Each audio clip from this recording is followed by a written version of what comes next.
Are you looking for an impressive centerpiece to make to display this Easter? Well, this giant light-up egg with the Easter story around the sides might be just what you need. Hello and welcome to Craft with Sarah. In this video, I'm showing you how to make my brand new Easter egg lanterns. I've released a whole bunch of lanterns today, but this one with the Easter story on all of the sides is free to download. But even if you're making one of the other designs, it will go together in the exact same way as I'm about to show you for this one. Because I've got my camera lights on, it's a little bit hard to see that this is glowing, but I think you can see kind of from the opening of the cave that the light inside this is glowing really prettily. But let's take another look at a different view so you can see it when it's a little bit less bright to really get that glowing effect. Now you can see all of those beautifully decorated sides on the Easter egg lantern. And while we're here, let's take a little look at some of the others too. I love the daffodil design with the pretty little flowers on each of the sides. Whether you're looking for a traditional egg lantern that tells the Easter story or one that's a little bit more contemporary, you'll be able to find lots of designs over at craftwithsarah.com. Here's how to find them all.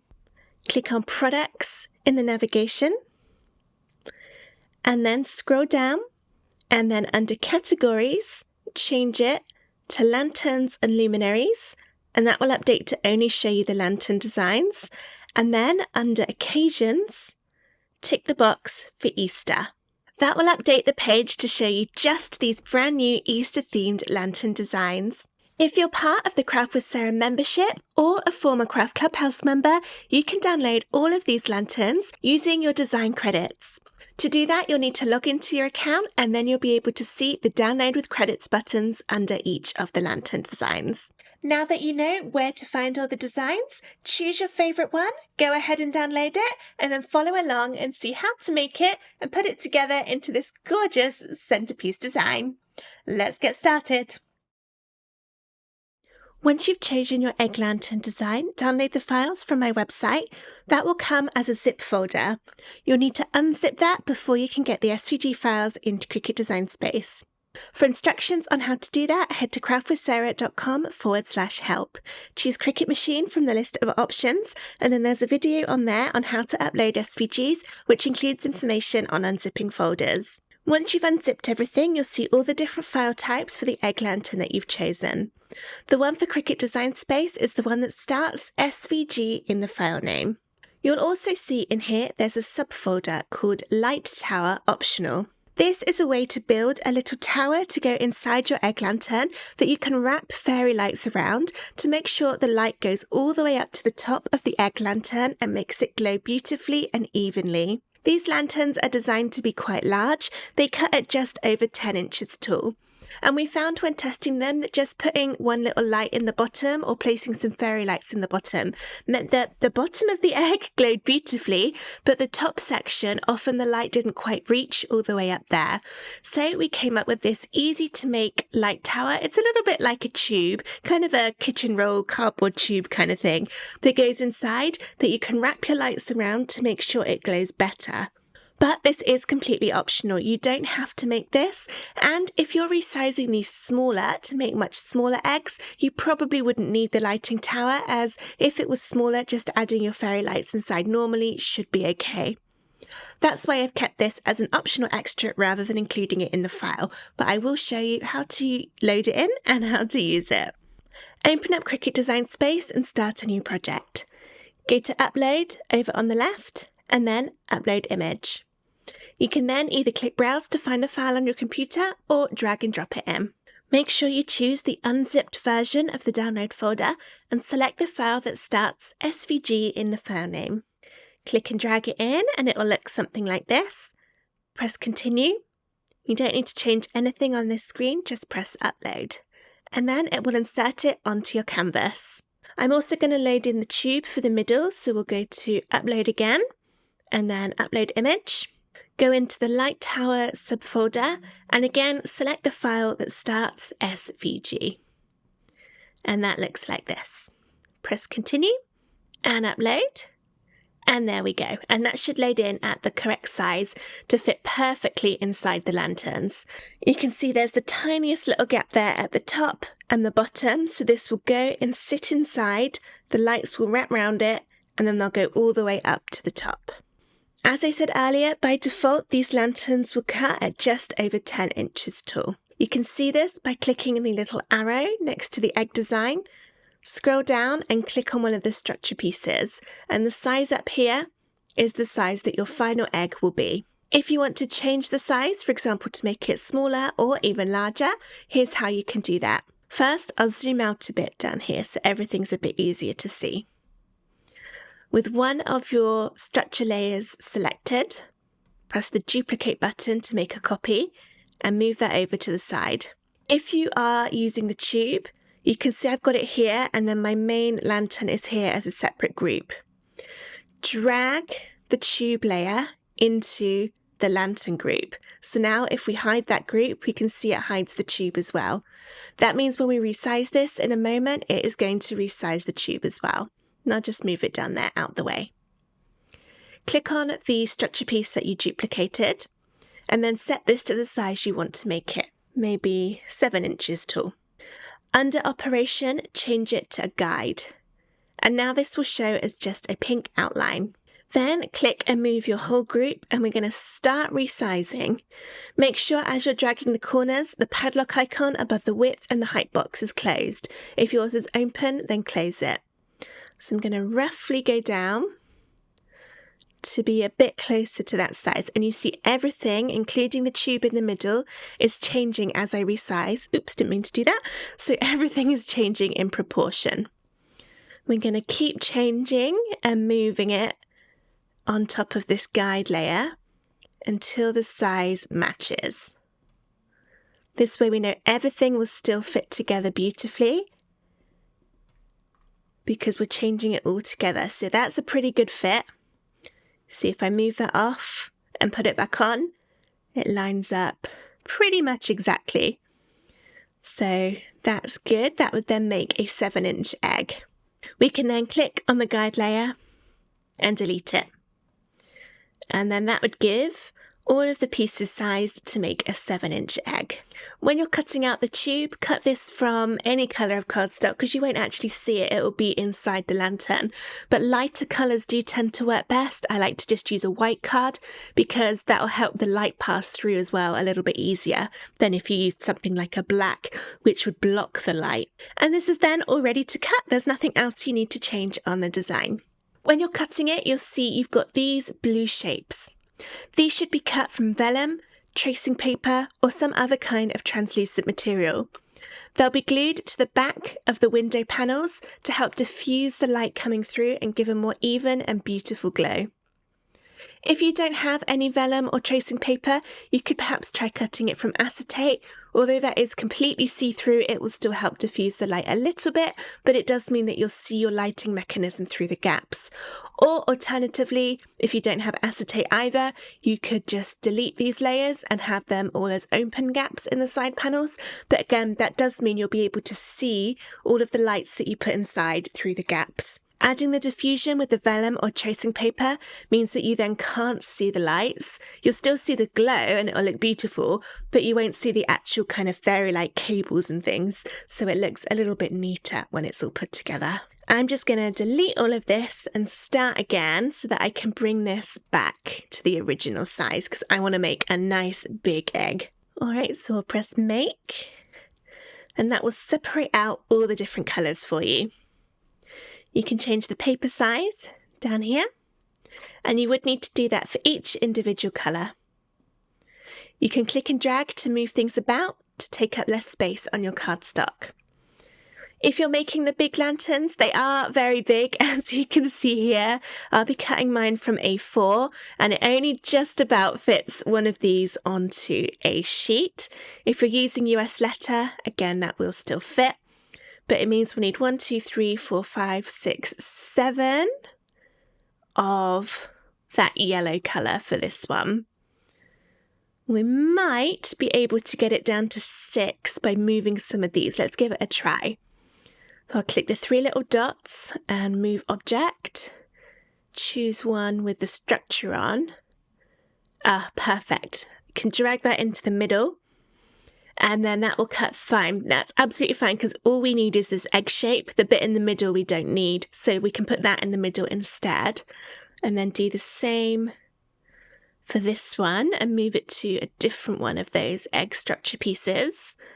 Put it in the middle, and now we'll need one less sheet of card. So that's a nice little quick way to save a sheet of card. But it will still need 1, 2, 3, 4, 5, 6 of that main colour card.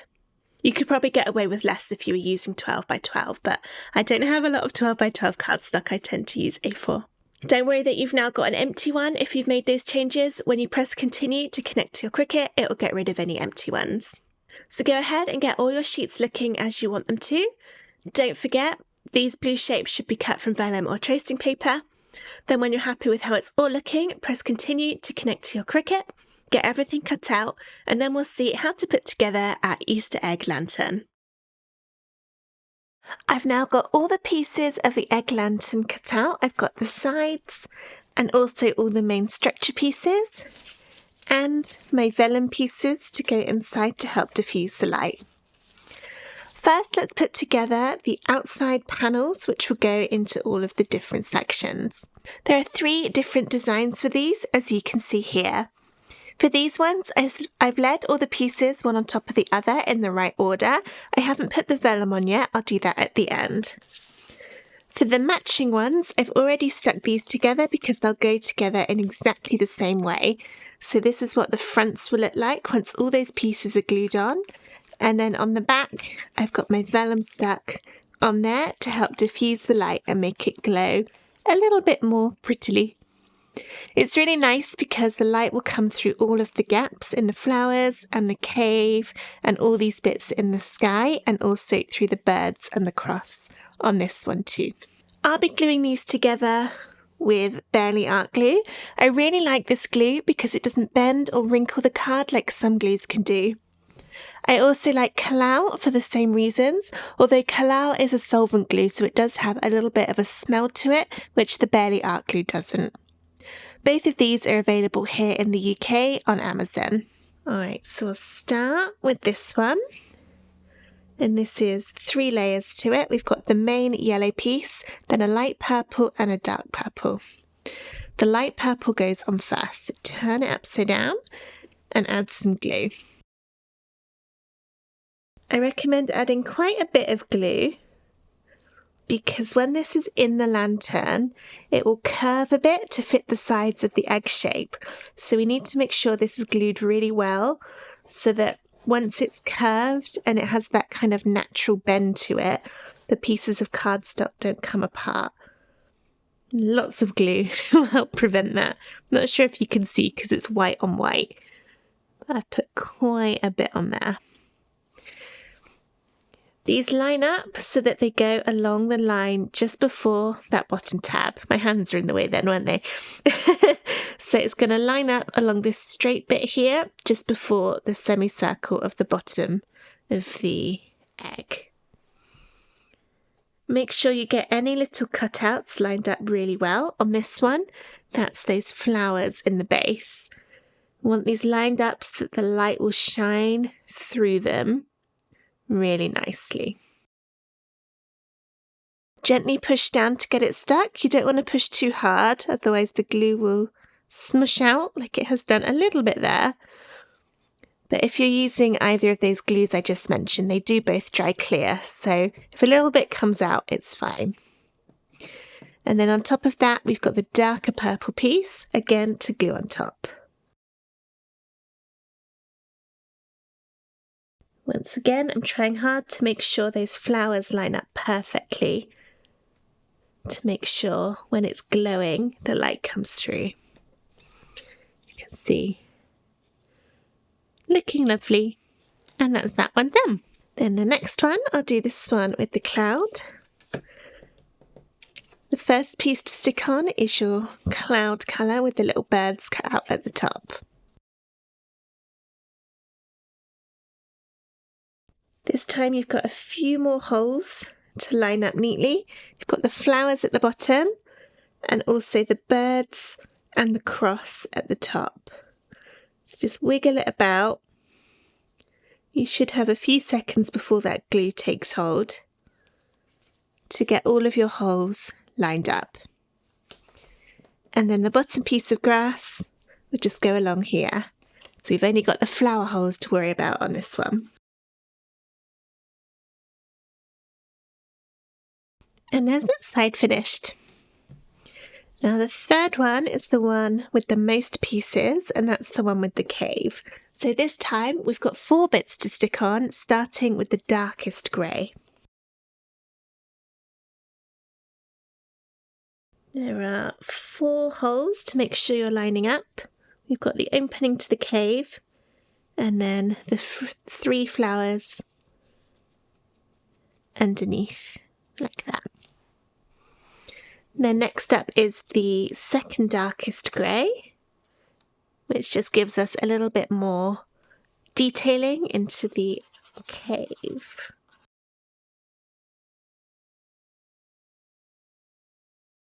Third is the lightest grey, making up the rock that would have been over the entrance.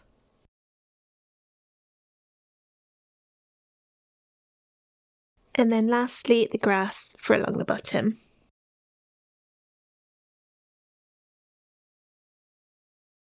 There we are, looking lovely. And then you would repeat that for the other 3 sides that have the matching designs. Once you've glued all these bits together and the glue is all nice and dry, then add the vellum to the back. And turn this round. And then get one of your vellum pieces and place it over. There's a little triangle cut out on one side of the vellum. That is the bottom, which is slightly wider than the top. So make sure that tiny triangle cutout is pointing downwards. And then place your vellum over so you get an idea of where it's going to go to. It goes fairly close to the edges. And then get your glue. We're kind of going to go over everywhere that vellum's going to cover. The vellum doesn't go into the top or bottom tabs, so don't put any glue there. And don't go very close to the edge because again, there's no vellum going to be there. You do want to try and get your glue on all of the little shapes inside, like I'm doing now. Because the more glue that's on here to stick it, the better it'll hold. Oops. Vellum has a bit of a tendency to try and come away.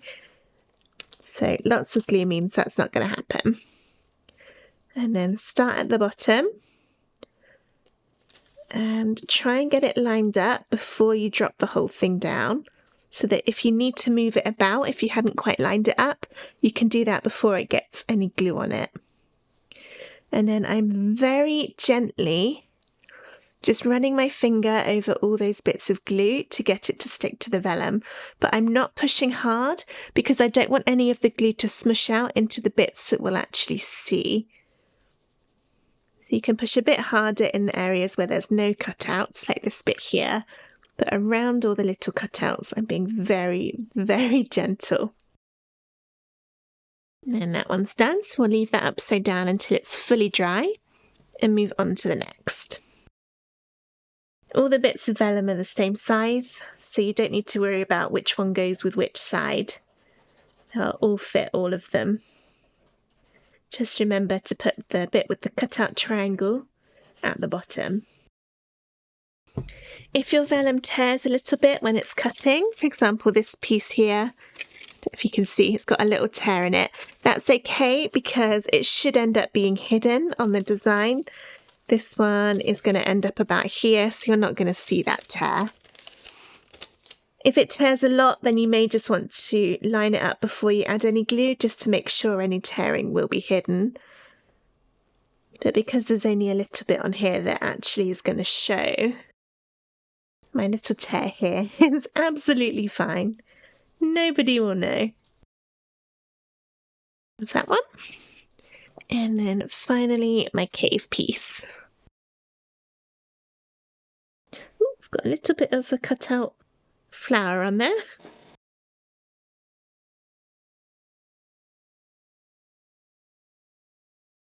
Once again, you'd repeat that for the other 3 pieces to add the vellum on the back, and then we can leave all of those to dry whilst we put together the structure of the egg lantern. Now we're going to put together the structure of the egg lantern. So you should have 3 pieces of the main structure, all of these egg-shaped bits, and then 2 circles, one of which is larger than the other. We'll start by doing the structure. These should go together in a certain way. So the first one we'll take is the one that's got a slit up this top bit here, and then there's a slit down into this base here. The second one is the one that's got slits at the top and the bottom here, and it's also got 2 slits along there too. The third one is the one where the slit comes downwards right from the very top and then upwards right from the very bottom. So we'll put that one to the side for now and get these first 2 pieces.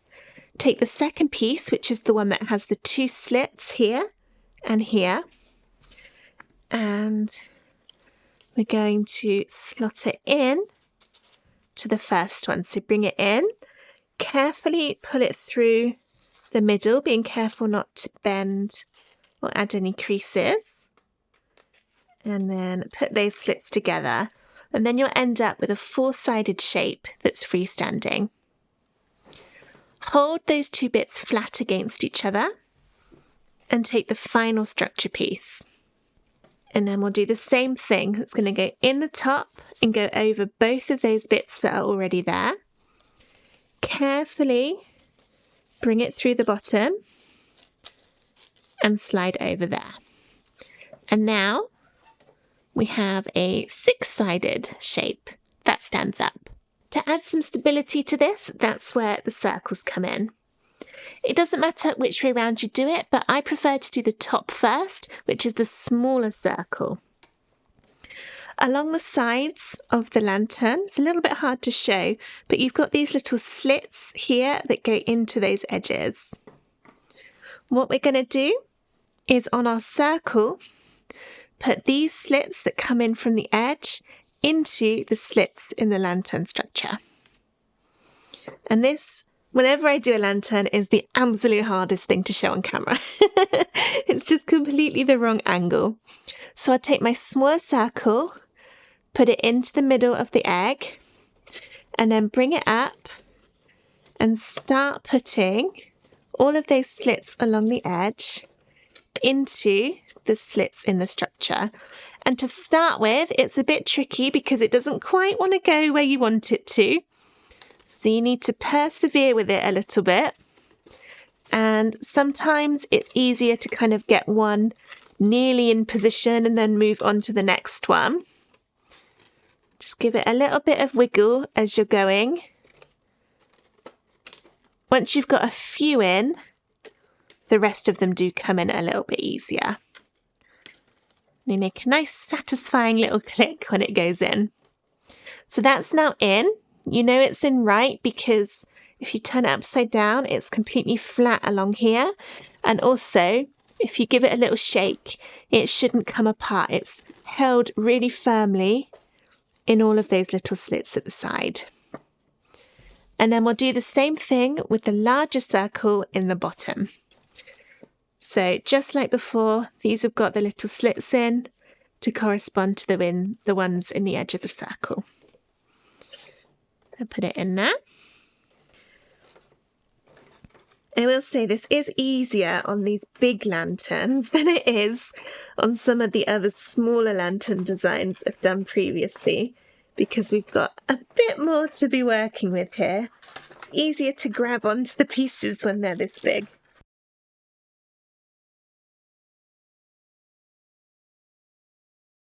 Make sure all of the pieces go right into those holes. And again, when they're all in, the bottom bit here, can't see, there we go, here should be completely flat. And you can see that this is now way more sturdy than it was before. Next, let's add in the sides. So I've got my 3 sides here. I'll start with the purple one.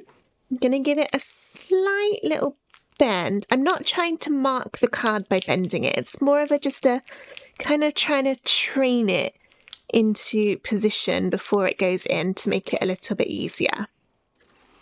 Take the lantern and thread the top tab through one of the holes. It doesn't matter which one.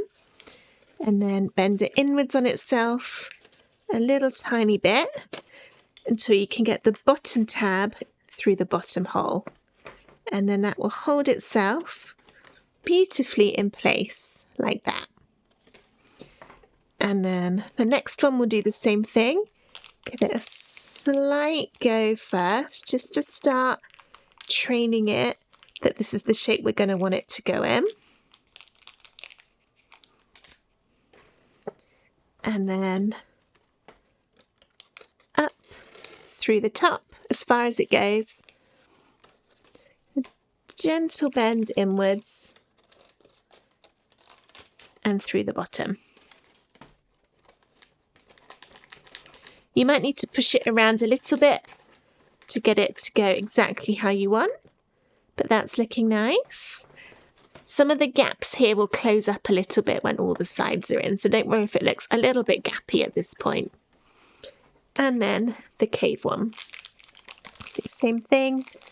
This one, because it's the thickest one, is the one that's the trickiest to get it to sort of follow that bend that we want. But it should still manage it. And then up in there. And in the bottom. Alright, so that's 3 of my sides done. I'm now going to repeat those steps for 2 more of my sides. I'll start again with the purple one next, then the other cross one. But I'll leave the cave one off for now until I've put the lights inside. And we'll see how to use one of these optional extra pieces included in your download folder to make a tube to wrap some lights around to make sure that they're going to fill the whole of the egg shape and make sure it glows in all the right places. Next up, we're going to make the optional tube that can go in the middle of the lantern so that you can run your fairy lights all the way up to the top rather than them just collecting in the bottom. But it depends a little bit on what type of light you're using inside your lantern. If you're using some lights that go up pretty high anyway, then you might not need this.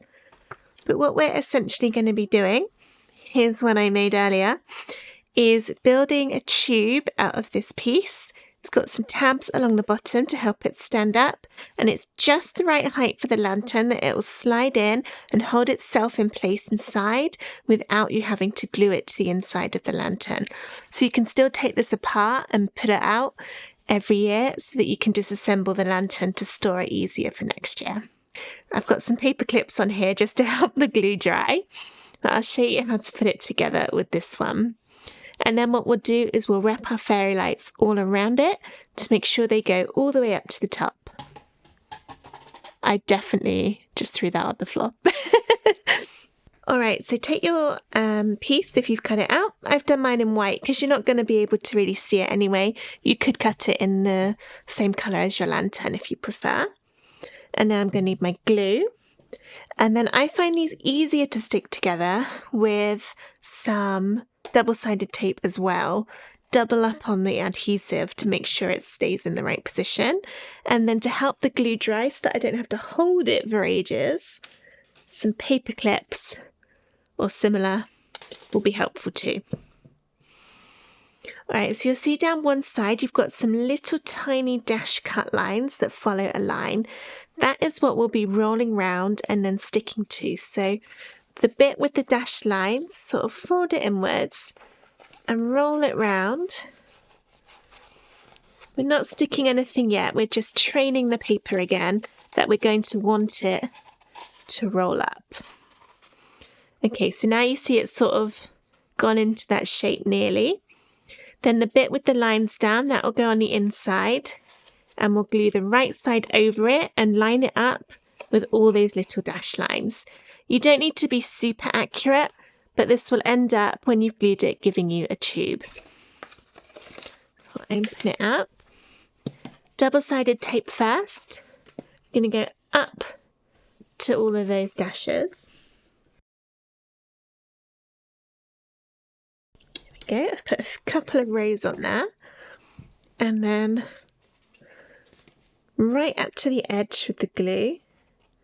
Cover over any bits you missed with the tape. And then right up against those dashes.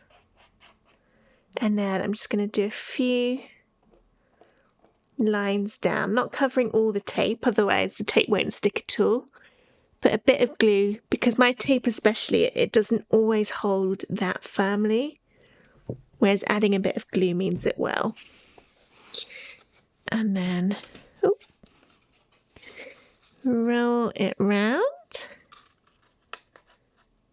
and stick that up against the line so all your glue and tape is covered. Again, you don't need to be super accurate, and hold it in place and you will end up with roughly a cylinder. Pushing down to get that tape stuck all the way down. I do find the thicker the card you do these tubes for, the better they work because they're firmer, but it also kind of makes it harder to put together because the card will be fighting you until that glue's dry. Put a few little paper clips over. Sometimes it can help to sort of cross them, just for a little bit more stability on each side. And make sure your middle bit here gets stuck down. Stick your fingers inside to hold it, and then you can push it down. And then leave it until it's really properly, fully, completely dry. Because if you try taking it apart now, it will probably just all sort of come unstuck. So I'll put that one to one side and bring in the one that I made earlier. So for this one, I can take my paper clips off. For the 4 tabs at the bottom, fold those outwards so you end up with this. And we won't be gluing these tabs, but just having them there makes it stand a little bit more securely. Get the fairy lights you'll be using. These ones have got a tiny little battery pack and they light up. You can't see it light up very well right now because my camera lights are so bright. And I've used these before, which is why they are so tangled up. This may take me a little while to untangle them. In fact, I think I'm going to pause my video while I get these untangled, although it seems to be going quite well. Maybe I'll be alright. Let's give it a few more seconds, see if I can do it without having to pause. I'm really bad at untangling things. No, I think they've tied themselves into a knot, so let's pause, untangle, and then I'll come back to it. My lights are now untangled, so it's time to start sticking to the tube with some regular sticky tape. I'm going to grab the end, a little bit of tape, and then put the tape on the cable, but not on the actual light itself. Put that along there. You don't want the lights to go above the tube top because the tube top will be touched right against the top of the lantern. And then I'm going to wrap round and follow around the whole of the tube, occasionally stopping for a little bit more tape. Depending on how bright your lights are, you might want to do 2 sets inside rather than just one. I'm not pulling it super tight because these lights, while they don't get hot, they do get warm, so I am conscious that I don't want it too tight up against the cardstock for safety reasons. The feeling I'm going to need another set anyway because I'm doing these a bit close together. My lights are going to run out before I get to the bottom. Right, so that's sort of the end of my lights. So tape those. I'm trying not to add any tape over any bits with lights on, just bits of wire. And then that'll go up against the bottom. I'm not worrying too much about that little, what do you call it, knot. You won't notice it. But that's now lighting up nicely. But I'll need another set to fill in the bottom of the tube. So I'm going to just pause again, go ahead and do the same thing with another set of lights, but for that one I'll start at that halfway down point. My 2 sets of lights are now all wrapped around my tube. So I'll get the lantern, and then I want my 2 opening bits with the batteries to be both kind of on the same side. So we'll just tuck this in, make sure all those tabs are out, and it will go right in. It's a bit of a squeeze, so you'll need to push it in, and it will stand up. I don't think I can do this on an angle to show you. I'll show you when it's in. Alright, so that will then stand up and push against the top of the lantern to hold itself in place. And then the little battery packs can just be tucked in. You could use some blue tack or double-sided tape if you want to hold them in a little bit firmer, which I might have to do because mine are, the cables are still coming out a little bit. But when you're happy with them, put in your final lantern side. And then that's it. Your Easter egg lantern is all finished. I'm going to turn off my camera lights so I can show it to you glowing. Alright, so here it is. You see all those lights coming through. The gaps look a little bit bigger when you're holding it at this angle. When you're actually viewing it on display, they're not so obvious. But it looks really pretty with all of that light coming through, all the different holes in the sides. If we put one light back on so we can see slightly better, that's a bit more of a look at the diffused glow coming out of all of those sides. When you want to turn the lights off, you just take one of the sides down, find your battery packs, turn them off, and then pop the side back in, and it will still look absolutely beautiful displayed with the lights off because of all those details and the colours of cardstock around the side. I hope that you enjoyed this video on how to make a giant light up Easter egg lantern. If you did, please give the video a thumbs up and subscribe to my YouTube channel for loads more Easter crafts and Cricut fun. Don't forget there are loads more lantern designs available over at craftwithsarah.com. And if you don't want to make it quite this big, that's totally okay.